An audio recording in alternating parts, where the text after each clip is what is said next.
Good evening, everybody. Bache, I hope you are able to hear my voice clearly. Yes, sir. Yes, okay. Sir. All right, beta. So, bache, in the previous class, we had started up with microorganisms, friend and foe. This is chapter number 2 from NCERT book. Okay, and bache, we had covered till, I think, if I'm not wrong, the uses of various microorganisms. This was the last portion that we were discussing in the previous class. All right. We had started up with discussion of yeast also. Okay, I'll just take a brief revision. I'll just pick up a brief revision of what we did in the previous class about yeast fermentation and antibiotics, and then we will move on. All right. तो बच्चे सबसे पहले है what is the use of yeast? We are talking about how are bacteria useful to us. Okay, so बच्चे when you talk about usefulness of yeast, which is a microorganism, fungi, how is it useful for us? बच्चे yeast जो है इसमें एक process होता है जिसको हम कहते हैं fermentation. Okay, fermentation is actually a type of respiration. It is actually anaerobic respiration. बच्चे क्लास 7th में आपने रेस्पिरेशन की कैटेगरीज पढ़ी होंगी.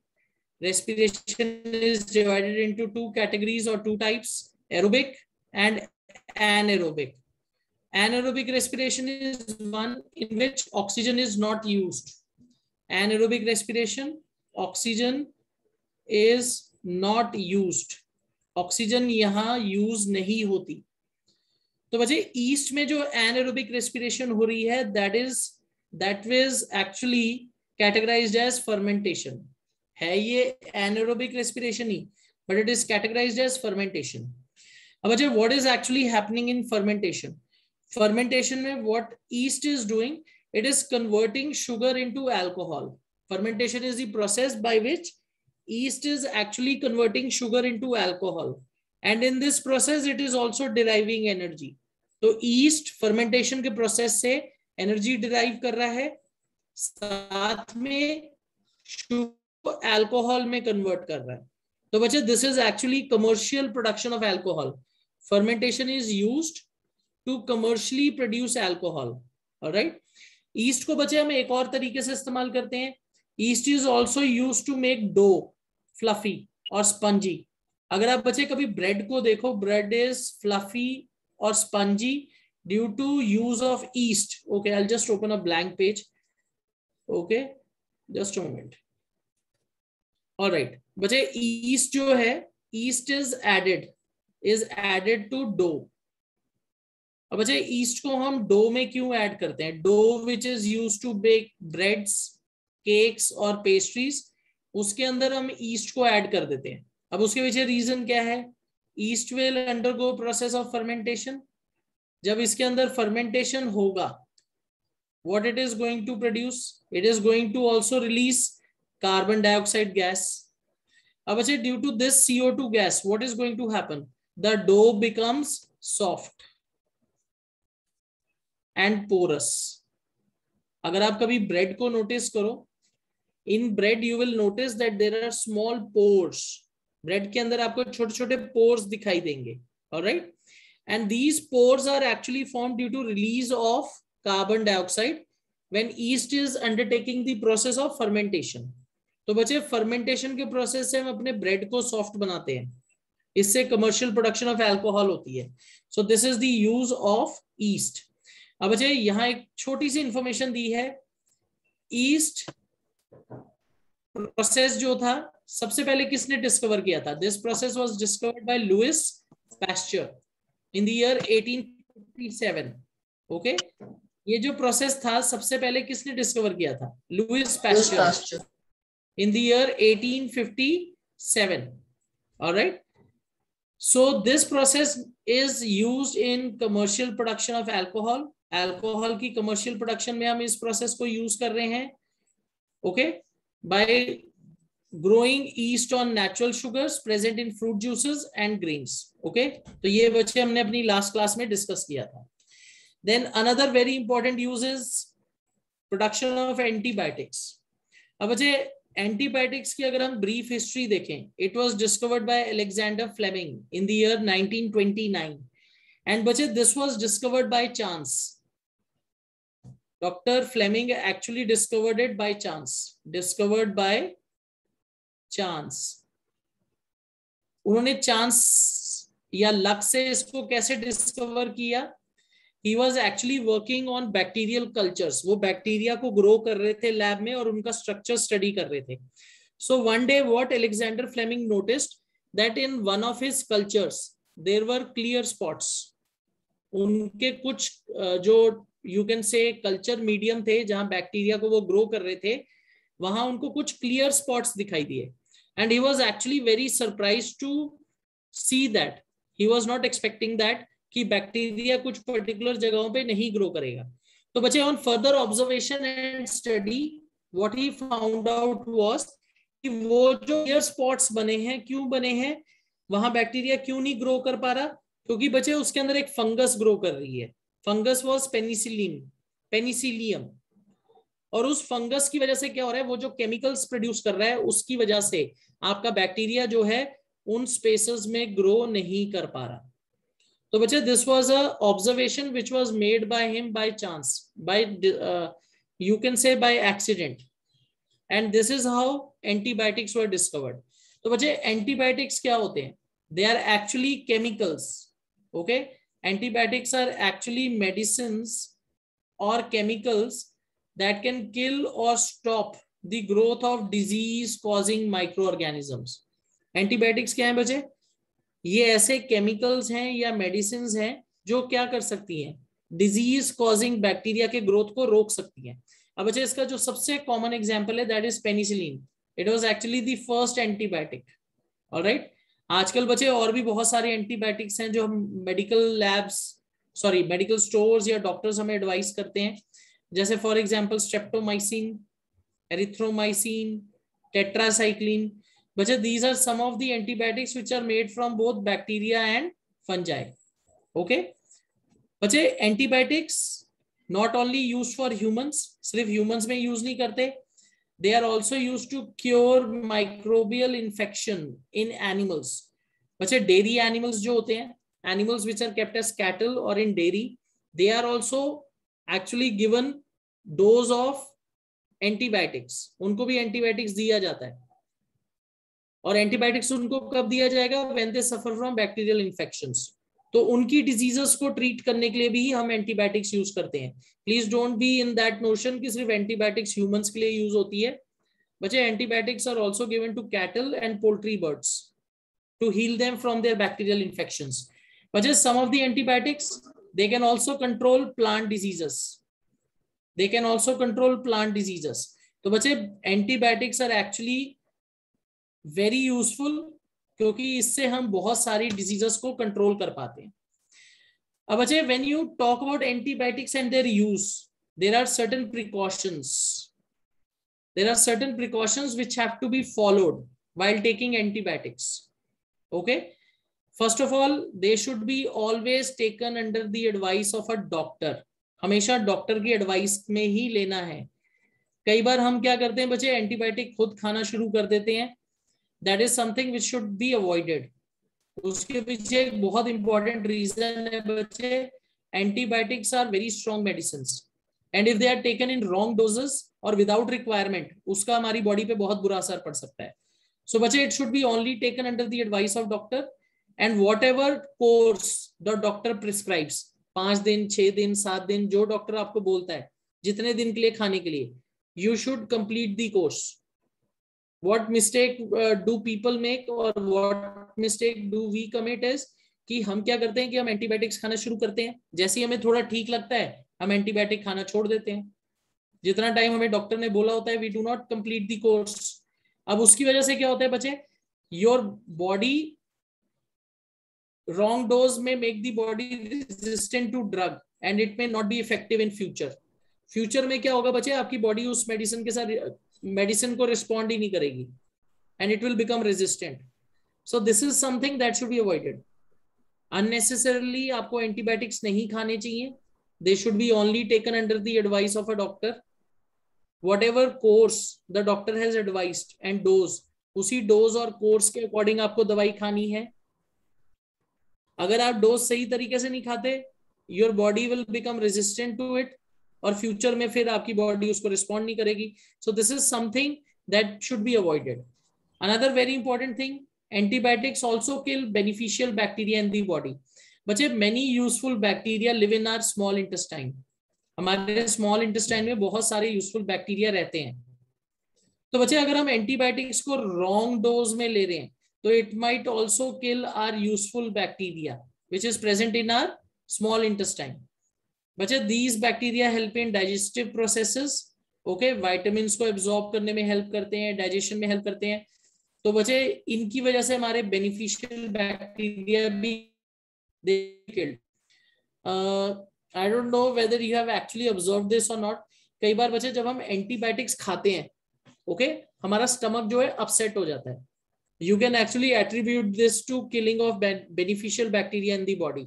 जो बॉडी के अंदर बेनिफिशियल बैक्टीरिया होता है डाइजेस्टिव सिस्टम के अंदर, वो क्या हो सकता है, वो खत्म हो सकता है. या जो मेडिसिन है बहुत स्ट्रॉन्ग है, आप पानी सही तरीके से नहीं पी रहे, तो आपका स्टमक भी अपसेट हो जाता है. ऑलराइट, यहां एक और बहुत इंपॉर्टेंट चीज है, antibiotics cannot cure cold and flu caused by viruses. बच्चे antibiotics are only effective against bacteria. वो सिर्फ बैक्टीरिया के अगेंस्ट वर्क करते हैं, वायरसेस के अगेंस्ट वर्क नहीं करते. ये चीज याद रखनी है.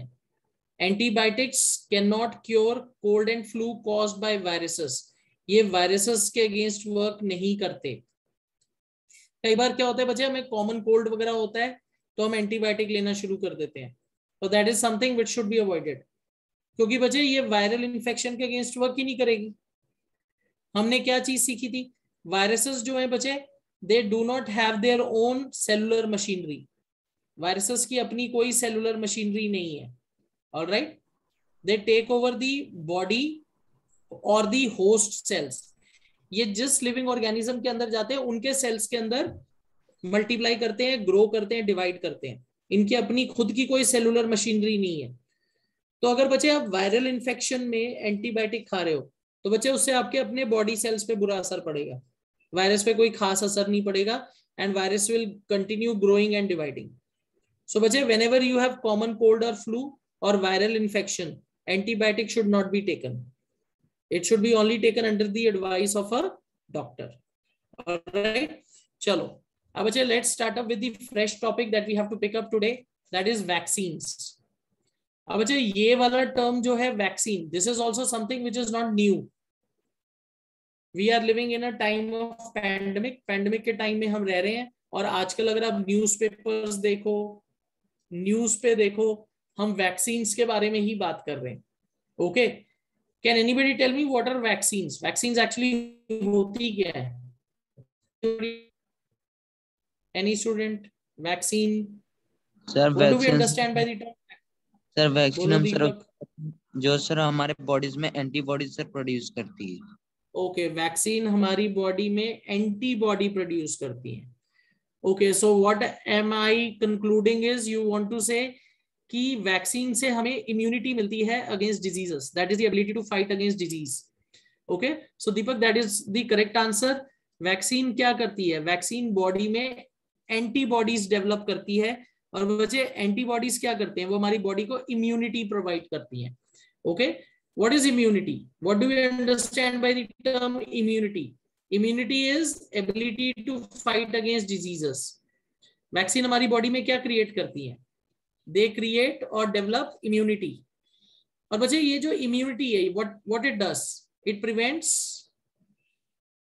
okay, it provides us with protection against diseases. Provides protection against diseases. ये बच्चे हमें diseases के against बचाती है. All right. So this is something which is useful about vaccines. अब बच्चे, there are many common diseases which are actually not occurring because of vaccines. Vaccines की वजह से हम उनसे बचे हुए हैं. ओके, कोविड को भी हम कैसे खत्म करने की कोशिश कर रहे हैं? कोविड-19 कैसे खत्म करने की कोशिश कर रहे हैं? We are trying to eradicate or we are going to provide protection to people against it by use of vaccines. तो वैक्सीनेशन अभी चल रही है, तो वैक्सीनेशन की वजह से क्या होगा, हमारी बॉडी में इम्यूनिटी आएगी and we will be able to fight with COVID-19. Vaccination is also given for many other common diseases. आपने बच्चे एक सुना होगा common polio vaccine. Okay, polio is a disease जिसको इरेडिकेट करने के लिए बहुत लंबे टाइम से हम वैक्सीनेशन का प्रोसेस चला रहे हैं. You might have heard of polio drops. This is actually used as a vaccine against polio disease. Okay, इसके अलावा बच्चे वैक्सीनेशन हम बहुत और भी अगेंस्ट डिजीजेस के करते हैं, जैसे ट्यूबरकुलोसिस है, डिप्थेरिया है, वूपिंग कॉफ है, etcetera, measles, mumps, rubella. So many diseases जिसके अगेंस्ट हमारी वैक्सीनेशन होती है. अगर बच्चे वैक्सीनेशन नहीं होगी तो we will suffer from these diseases frequently and they will have very bad effect on our health. So vaccination provides us with immunity to fight against diseases. अब बच्चे when you are talking about diseases और vaccination, तो यहाँ कुछ common terms हैं जो हमें याद रखने हैं. First is pathogens. बच्चे what are pathogens? Pathogens are disease causing microorganisms. What are pathogens? Pathogens are disease causing microorganisms. हमारी बॉडी में जो डिजीज कॉज करते हैं या प्लांट्स के अंदर डिजीज कॉज करते हैं माइक्रोऑर्गेनिजम्स, उनको हम क्या कहते हैं, पैथोजेंस. अब बच्चे in our body there are certain molecules और chemicals present which actually protect our body against diseases. तो उनको हम क्या कहते हैं, antibodies. These are substances which are produced to fight disease causing microbes. What are antibodies? Antibodies are substances. Antibodies are substances which help to protect us against diseases. ये बच्चे disease causing organisms के against क्या करते हैं, fight करते हैं, जिससे हम डिजीज के अगेंस्ट बचे रहते हैं. Okay, vaccines. अब बच्चे क्वेश्चन ये अराइज करता है, वैक्सीन कैसे हमें डिजीज के अगेंस्ट प्रोटेक्ट करेंगे. बच्चे when you talk about vaccines, vaccines are actually made up of weakened or dead disease causing microbes. बच्चे जो disease causing microbes होते हैं उनको हम लैब में बहुत ज्यादा वीक कर देते हैं, कई बार उनके डेड जो कंपोनेंट्स होते हैं उनको यूज करते हैं, and these are injected in our body. अब बच्चे जब वो हमारी बॉडी में इंजेक्ट होते हैं तो उसकी वजह से क्या होता है, our body is able to recognise the pathogen. हमारी जो बॉडी है वो पैथोजन को रिकॉग्नाइज कर लेती है and then it will produce antibodies. I think बच्चे आपने एक चीज हमेशा सुनी होगी, it is always better to know the enemy and its weaknesses. अगर बच्चे हम अपने एनिमी की वीकनेस को जानते हैं तो हम उसको इजीली क्या कर पाते हैं, हरा पाते हैं. तो बच्चे this is something we are doing in vaccination. We are actually exposing the human body or the living organism to a disease causing germ. पर उस डिजीज कॉजिंग जर्म को हम इतना वीक कर देते हैं ताकि जब वो आपकी बॉडी में इंट्रोड्यूस किया जाए तो आपको डिजीज ना हो. और ऐसा क्यों होता है, क्योंकि जब हम वैक्सीनेशन करते हैं तो हमारी बॉडी में एंटीबॉडीज आ जाती हैं, इम्यूनिटी प्रोड्यूस होती है. So in this way our body is prepared. Our body is prepared when the micro organism will actually enter into our body. तो हमारी बॉडी क्या करेगी, उसके अगेंस्ट फाइट करेगी और हमें बचाएगी. All right, so this is how vaccination works. How do we define vaccination? It is the process of protecting the body from pathogens with help of vaccines. Vaccination क्या है बच्चे? vaccination process है जिससे हमारी body क्या होती है, pathogen से प्रोटेक्ट होती है with help of vaccines. Okay, so you can say it is the process of preparing vaccines and injecting it into the human body. Alright, तो बच्चे ये भी एक बहुत इंपॉर्टेंट यूज है माइक्रो ऑर्गेनिजम्स का. अब बच्चे there are certain diseases, common diseases जो आप याद रख सकते हो which can be prevented with help of vaccination. Alright, इसमें पहला है कॉलरा, सेकंड इज हेपेटाइटिस. बच्चे hepatitis is a type of infection which affects your liver. Then small pox, tuberculosis, these are some of the diseases which can be prevented. अब बच्चे इसमें जो small pox है, small pox तो अब eradicate हो चुकी है, it has been eradicated throughout the world, पूरी दुनिया से इसको हमने खत्म कर दिया है, that is by the process of vaccination. Okay, vaccination के प्रोसेस से हमने स्मॉल पॉक्स को पूरी दुनिया से ही खत्म कर दिया है। ऑलराइट, अब बच्चे सबसे पहले जो वैक्सीनेशन का प्रोसेस था वो किसके लिए डेवलप किया था? It was actually being developed from small pox only. इसको सबसे पहले हमने स्मॉल पॉक्स के लिए ही डेवलप किया था, and this process was developed by Edward Jenner. Doctor Edward Jenner, he discovered the vaccine for smallpox in the year 1798। बच्चे उस टाइम में स्मॉल पॉक्स जो थी, it was a very dangerous disease. A person who was affected with small pox, उसके survival के chance बहुत कम होते थे। अगर पर्सन सर्वाइव कर भी जाता था तो बच्चे जो स्मॉल पॉक्स है उसकी वजह से बॉडी या फेस या स्किन पे बहुत ज्यादा स्कार हो जाते थे, डिफॉर्मिटीज हो जाती थी, तो it was considered very dangerous disease. तो बच्चे उसकी जो वैक्सीनेशन है सबसे पहले किसने डेवलप की थी? Doctor Edward Jenner. And this is how we started developing vaccines for other diseases also. Okay, एक बहुत बच्चे जो पॉपुलर वैक्सीनेशन प्रोग्राम है that is pulse polio programme. Okay, it is run by government of India. इस programme को कौन run करता है? Government of India.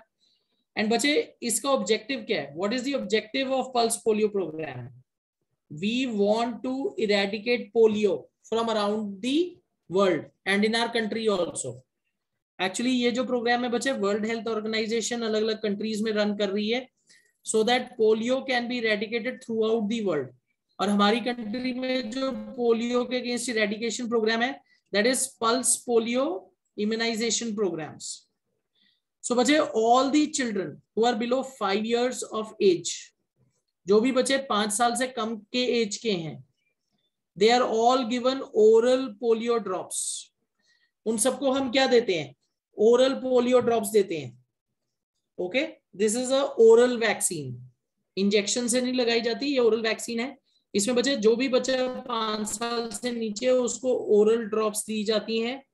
Okay, and due to this a person और child will develop immunity against polio, और polio नहीं होगा उसको अगर ये वैक्सीन यूज की जाए। ऑलराइट, तो बच्चे this is one of the major uses of micro organisms that is in preparation of vaccines.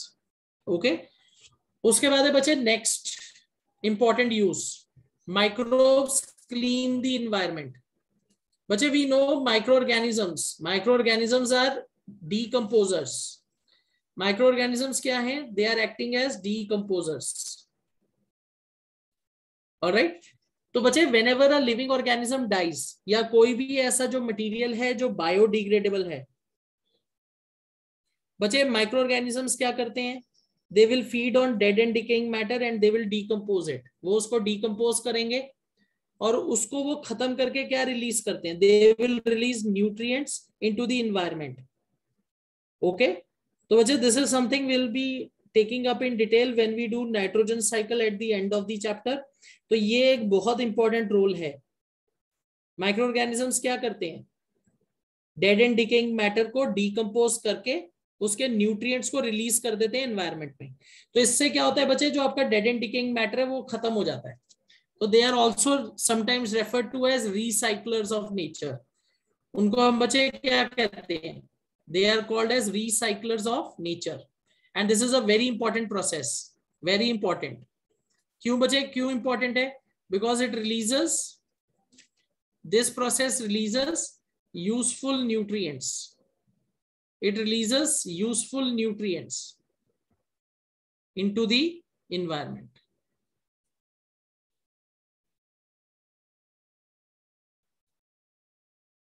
इस प्रोसेस से क्या होगा बच्चे? इन्वायरमेंट में यूजफुल जो मटेरियल्स हैं वो दोबारा रिलीज हो जाएंगे, इसलिए हम इन्हें क्या कहते हैं? रिसाइक्लर्स और डीकंपोजर्स। ओके, चलो अब बच्चे the next part of the chapter will be talking about harmful micro organisms. अभी तक हमने बेनिफिशियल माइक्रो ऑर्गेनिजम्स की बात की है। Now we are going to take a look at some of the harmful micro organisms और some of the you can say disadvantages of microorganisms. तो बच्चे सबसे पहले we'll be talking about diseases caused by microorganisms. तो बच्चे यहाँ एक term use हुआ है communicable disease. बच्चे what is a communicable disease? Communicable disease is disease which can easily spread from one person to another. तो बच्चे जनरली जो communicable diseases होती हैं they are infectious and they are caused by microorganisms. Diseases which are caused by microorganisms are generally infectious. For example, disease which is caused by bacteria, virus, or you can say a protozoan, it can be very infectious and it can easily spread from one person to another. अब अच्छा ये एक person से दूसरे person में कैसे जा सकती हैं? It can spread through air, water, food और physical contact. ये एक पर्सन से दूसरे पर्सन के पास कैसे स्प्रेड हो सकती हैं? Through air, water, food or physical contact. Okay, and these diseases are cholera. These diseases are cholera, chickenpox. Chickenpox आपने बच्चे सुना होगा, very common. I think इसको माता बोलते हैं हिंदी में, chickenpox. Common cold and tuberculosis, TB. Okay, TB is again a very common disease. They are all communicable and caused by microorganisms. उसके बाद बच्चे एक और common term है carriers. बच्चे carriers they are also known as vectors.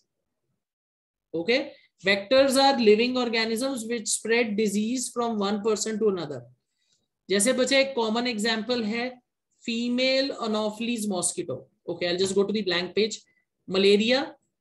बच्चे malaria is a common disease. It is caused by plasmodium. ये plasmodium की वजह से होती है, not by mosquito. Mosquito की वजह से नहीं होती, plasmodium की वजह से होती है. And this plasmodium, it is spread by, this is spread by female anopheles mosquito. Female anopheles mosquito. ये इस डिजीज को स्प्रेड करती है. ऑलराइट, तो बच्चे फीमेल एनोफिलीज मॉस्किटो के लिए हम क्या टर्म यूज करेंगे? कैरियर और वेक्टर. कैरियर और वेक्टर. कैरियर और vector is a living organism which spreads the disease. जो पॉजिटिव ऑर्गेनिज्म है वो पैथोजन होता है, जैसे प्लाज्मोडियम है. प्लाज्मोडियम इज पैथोजन और पॉजिटिव ऑर्गेनिज्म ऑफ मलेरिया. और उसको स्प्रेड कौन कर रहा है मलेरिया को? It is spread by vector और carrier which is female anopheles mosquito. ऐसे बच्चे हमारे हाउस होल्ड या आसपास में अगर हाउस फ्लाइज हैं, बच्चे house fly it is again a very common vector. ये भी एक बहुत कॉमन वेक्टर है. ये भी बहुत सारे डिजीजेस स्प्रेड करता है, जैसे कॉलरा, टाइफॉइड. ओके, इन डिजीजेस को ये स्प्रेड करता है.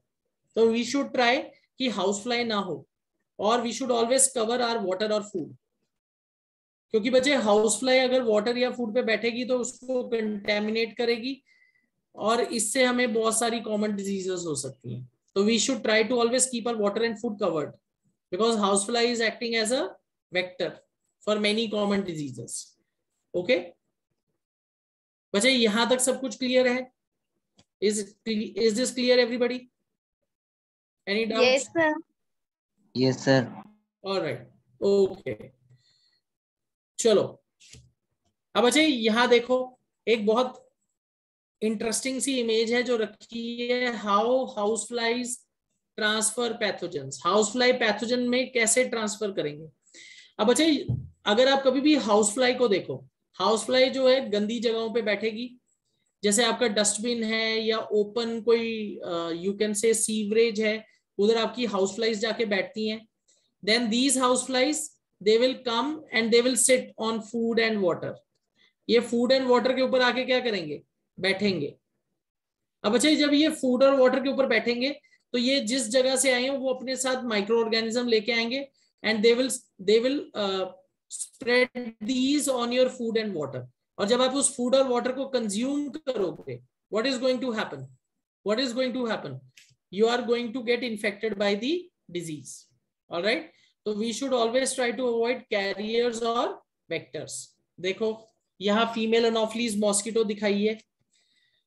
बच्चे आपके दिमाग में एक और क्वेश्चन आना चाहिए, why only female anopheles mosquito, why not male? अब बच्चे इसके पीछे, हाँ बोलो. आपको reason? Yes, sir. Yes, sir. Only the female Anopheles mosquito infect a person from malaria because only female Anopheles mosquito has the type of protozoa in it which causes malaria. Okay, बच्चे सी this answer is actually not correct. इसके पीछे एक बहुत important reason है बच्चे. Female anopheles mosquito जो है disease का वेक्टर है, not the male anopheles mosquito. उसके पीछे रीजन क्या है बच्चे? Female anopheles mosquito actually has to feed on blood. Why female anopheles mosquito feeds on blood? Reason, it has to lay eggs and for this it requires more energy. बच्चे female anopheles mosquito जो है it feeds on blood. Female anopheles mosquito it feeds on blood. अगर आप बच्चे mail anopheles mosquito को देखोगे तो वो कभी भी आपको काटेगा नहीं. It will feed on plant juices just like other insects. पर बच्चे female anopheles mosquito it will feed on blood. It only feeds on blood. तो इसके पीछे रीजन क्या है? Because it has to lay eggs for reproduction. और बच्चे egg laying में बहुत ज्यादा एनर्जी की रिक्वायरमेंट है. तो इस एनर्जी रिक्वायरमेंट को फीमेल एनोफिलीज मॉस्किटो कैसे पूरा करती है? By feeding on blood. Is it clear ना? अब बात समझ आ गई? Yes sir. ओके. अगर आप मेल एनोफिलीज मॉस्किटो की बात करोगे, male mosquitoes do not feed on blood. Okay, they get their food from plant juices. They feed on plant juices. They will not feed on blood. तो this is the reason vectors are female anopheles mosquito. अब अच्छा, same is the case with dengue. वैसे हम इसको commonly dengue बोल देते हैं, but that is wrong. It should be pronounced as dengue. So dengue, it is caused by female Aedes mosquito. बच्चे female Aedes mosquito is its vector. ये इसका vector है. All right. And this is spread. इसका जो positive organism है, that is dengue virus, which is commonly called dengue virus or flavivirus. So dengue positive organism is flavivirus or dengue virus. और इसका vector क्या है बच्चे? Female Aedes mosquito. Female Aedes mosquito feeds on blood. तो इसलिए वो इस disease को क्या करता है? स्प्रेड करती है from one person to another. Male mosquitoes they will just feed on plant juices, so they are not considered vectors. Alright. उसके बाद बच्चे नेक्स्ट टॉपिक, कुछ common diseases and their modes of transmission. बच्चे common diseases which spread through air. These are objective portions. बच्चे ये तो आप सीधा याद करोगे. एयर से कौन सी डिजीज स्प्रेड होती है? Tuberculosis, measles, chicken pox, polio. Okay, polio is wrong बच्चे. पोलियो एयर से स्प्रेड नहीं होती. This is wrong. ये यहां नहीं आएगा. Alright. Polio should come in water. Polio does not spread through air. तो बच्चे ये गलत है. Okay, polio does not spread through air. Polio spreads through water. तो cholera, typhoid, polio, hepatitis A, they all spread through use of contaminated water. अगर आप गंदा पानी पीते हो तो आपको ये डिजीज हो जाएंगी. उसके बाद बच्चे कंटेमिनेटेड फूड कॉलेरा फैल सकता है, क्योंकि अगर हम गंदा पानी इस्तेमाल करेंगे तो आपका फूड भी गंदा होगा and then you can get contract cholera. Then through contact का मतलब है बच्चे टच. तो बच्चे टच से कौन सी डिजीज हो सकती है? Chicken pox can spread from touch, from one person to another. अगर बच्चे किसी पर्सन को चिकन पॉक्स है और वो किसी और पर्सन को टच करे तो उससे क्या होगा? Disease will spread. Then through vectors. अब बच्चे वेक्टर के थ्रू जैसे मॉस्किटो से है, that is malaria. You can also put here dengue. Dengue is another disease which is caused by mosquito vector. ठीक है. तो these are different modes by which diseases can spread. बच्चे disease can spread through air, through water, through contaminated food, alright, through contact, through mosquito. तो बच्चे ये कुछ common veg हैं for spread of diseases. Alright, is it clear everybody? यहां तो कोई doubt? No, sir. No, sir. Okay, चलो let's move on. अब बच्चे यहां सबसे बड़ा एक क्वेश्चन जो है हमारे सामने है, how to prevent diseases that spread through air और कॉन्टैक्ट। बच्चे अभी हम कोरोना के पैंडेमिक टाइम में क्या प्रिकॉशंस ले रहे हैं, वही सेम प्रिकॉशन हमें लेनी है। How do we keep ourself protected from corona virus, Covid infection से कैसे अपने आप को बचा के रखते हैं, बताइए, बोलो Devansh.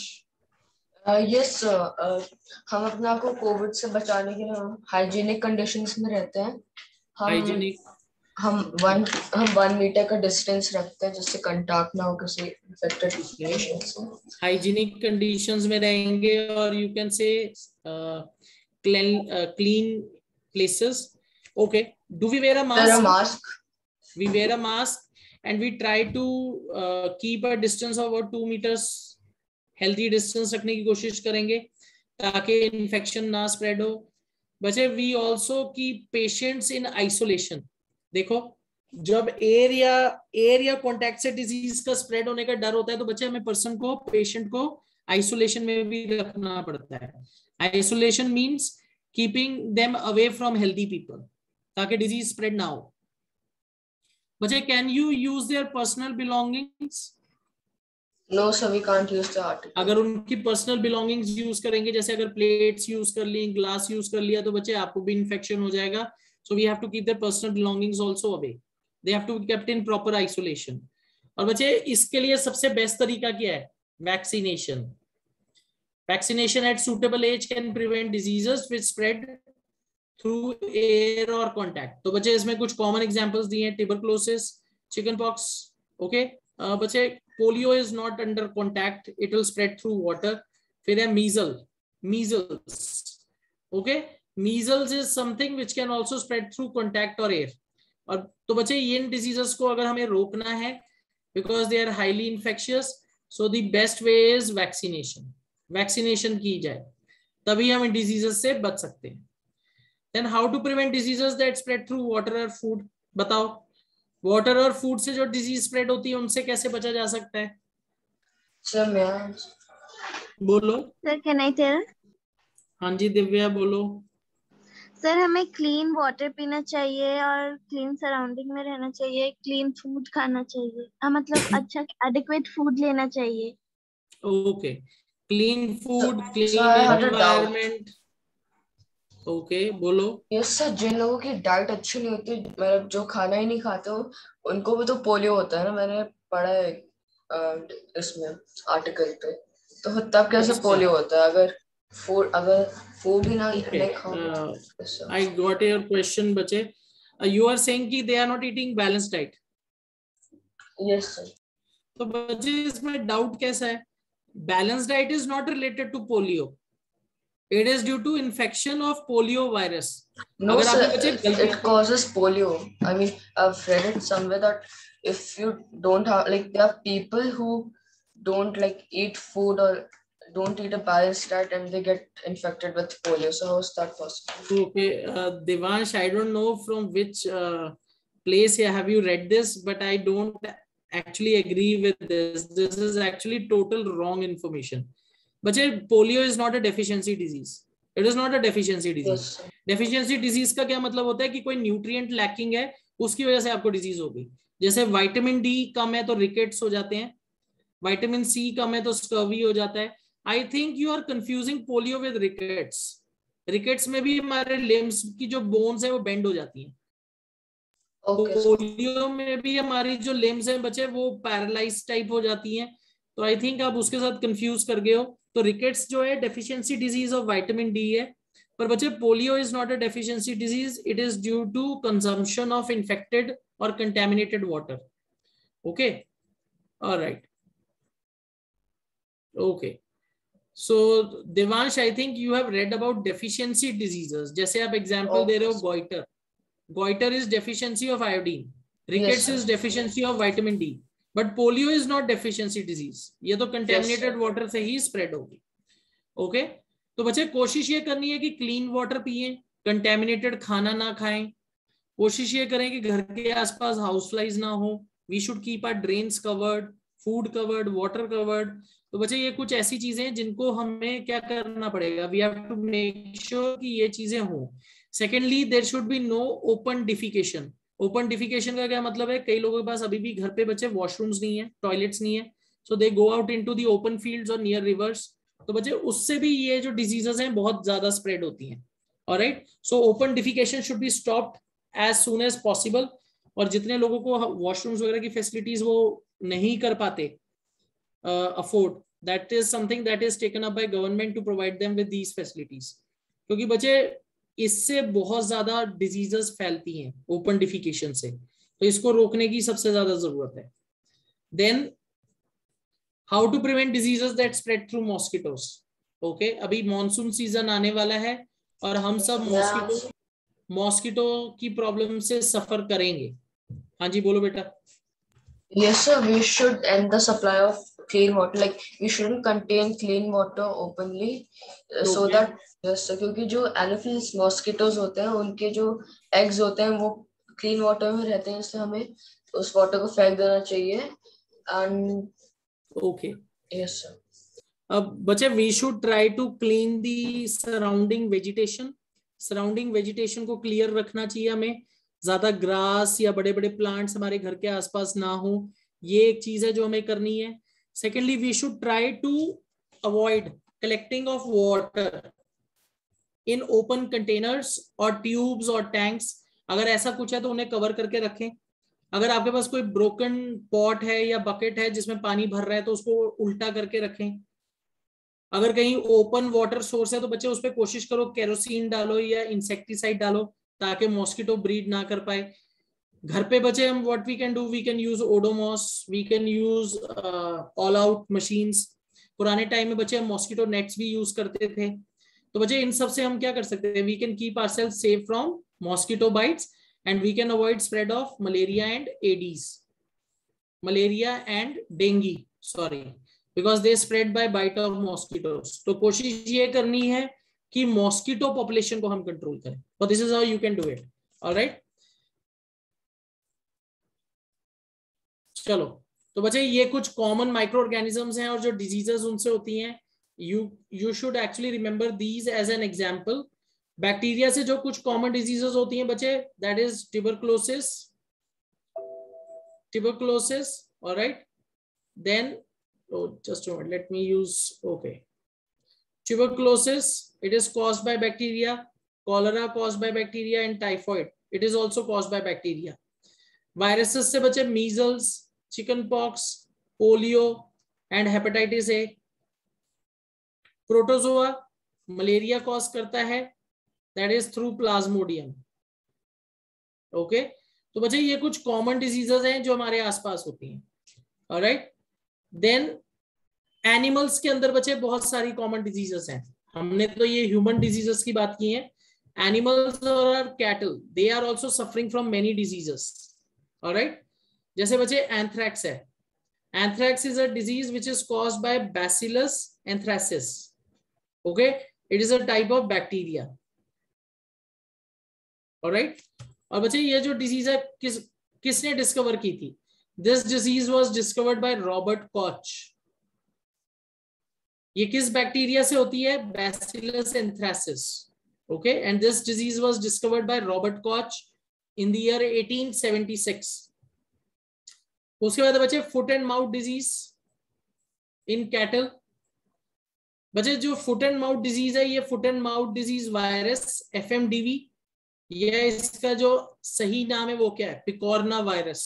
Foot and mouth disease in cattle, it is caused by picorna virus और FMDV, foot and mouth disease virus. Anthrax सबसे कॉमन है, foot and mouth disease. Okay बच्चे, प्लांट्स के अंदर भी बहुत सारे डिजीजेस माइक्रो ऑर्गेनिज्म कॉज करते हैं।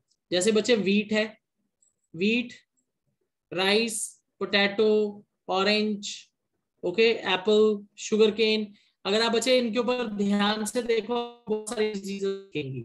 ऑलराइट, तो बच्चे citrus canker, citrus canker is caused in citrus fruit, ये इसका एग्जांपल है। This is caused by bacteria and it spreads through air. Then you have rust of wheat, rust of wheat देखो यहां दिखाया हुआ है, जैसे रस्टिंग हो जाती है ना, वैसे आपके ग्रेन्स जो है ऑरेंज कलर के हो जाते हैं। तो this is called rusting of wheat. It is caused by fungi and बच्चे this also spreads through air और सीड्स। देन बच्चे we have yellow vein mosaic. Okay बच्चे इसकी इमेज आई थिंक एनसीईआरटी की बुक में दी हुई है, येलो वेन मोजेक ऑफ ओकरा और भिंडी। बच्चे this disease is caused by virus and it also spreads through insects. Okay तो बच्चे ये कुछ कॉमन एग्जांपल्स हैं प्लांट्स के अंदर जो डिजीजेस हो रहे हैं।